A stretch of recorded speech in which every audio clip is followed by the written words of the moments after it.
Okay, chapter 3.0, Locator. File, new, and this one happens to be metric. So if you were here, you would hit this button and then go to metric, come down to ANSI millimeter IDW, create. Go to base,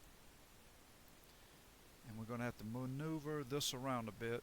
I'm going to click it up this way, swing it around, and I'm going to up the scale. I'm going to try 2.5. That looks pretty good.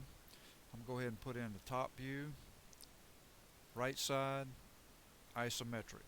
Hit OK.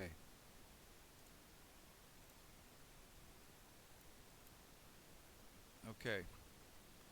First I'm going to go to annotate, center mark,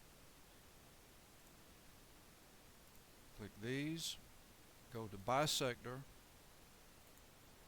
click those two hidden lines, come over here, click these two visible lines.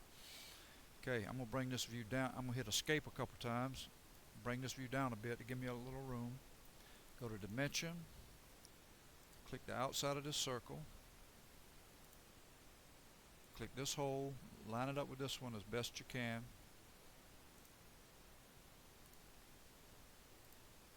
Click this.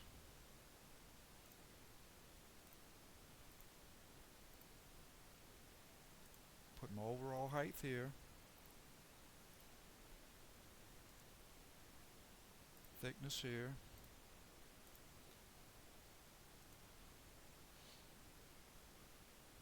And I'm going to put a dimension from this center mark to here. And from this center mark to this center mark, bring it up, line it up. If you're having trouble lining it up, just zoom in a bit. Hit OK. Zoom back out.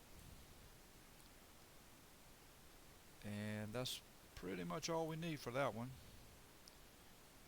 And again, go to text, click in here, your name, highlight it, drop down, OK. Click in here, type in chapter 3.0, highlight it, drop down, OK. Over here, material, colon space, carbon steel. Highlight, drop down, OK. Escape twice. Hold down your left mouse, drop that into place, come over here, center that one up. That one looks pretty good, and that's done for chapter 3.0.